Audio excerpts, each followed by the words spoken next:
So good morning.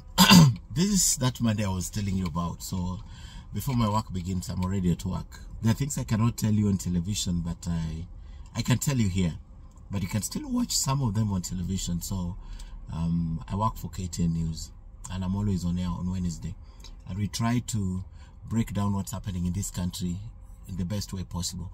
So this morning, before I start my work, I'd like to give you further evidence of what I said yesterday, that this relationship between Uhuru Kenyatta, Adani, and Shah, Rigathi Gachagua, and William Ruto, it's intrinsic and it's interesting. They've said it's diversion, but I don't believe it's a diversion, and I'll tell you why. I told you yesterday that the only person who can save the deputy president is the president himself.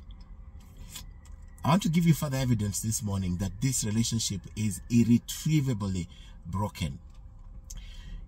You have all watched that video of Rigathi Gachagua castigating the president for meeting Ford Foundation. First, he misses the mark and says the president is in Washington.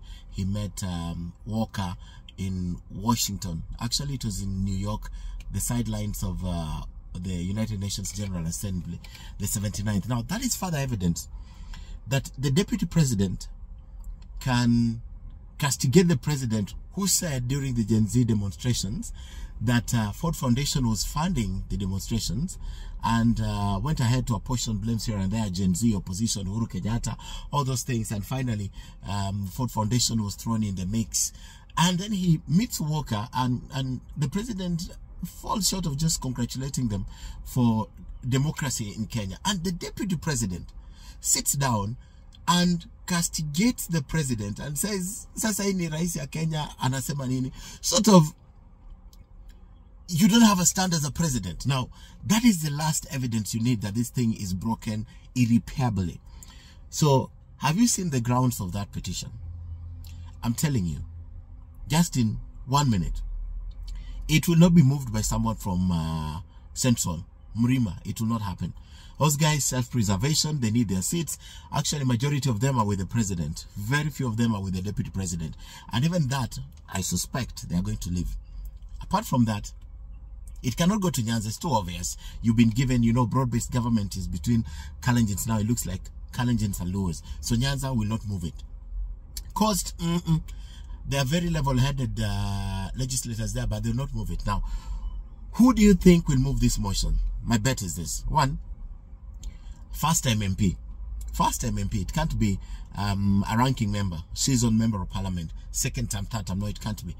Secondly, the best bet that we have this morning to move this motion is from Eastern Kenya. Part of mountain, sort of, but not mountain. Eastern, huko kwa kina Kalonzo, they are the ones moving this motion. And why? It's safe. No interest. Looks like there's no interest. No personal interest. That's what I mean. So it's interesting. This is the week that I told you a lot of interesting things are happening. Tomorrow afternoon, Tuesday afternoon, this motion will be tabled. And I'm telling you, one of the grounds that they are going to use, because someone asked me an interesting question this morning.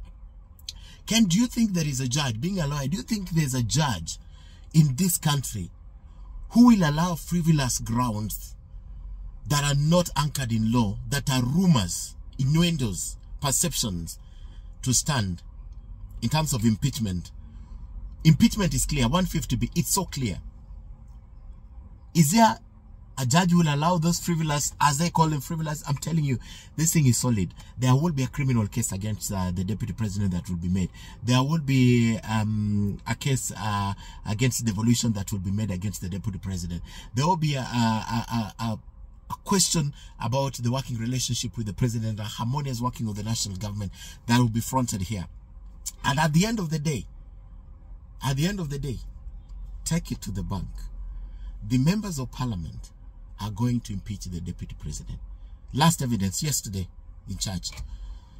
I was elected by you for 5 years. Let me finish my term. Then in 5 years, if the president decides to do something else, that's his decision. Regarding Gachagua pleading that he be spared. Watch this space. They're impeaching the deputy president. History.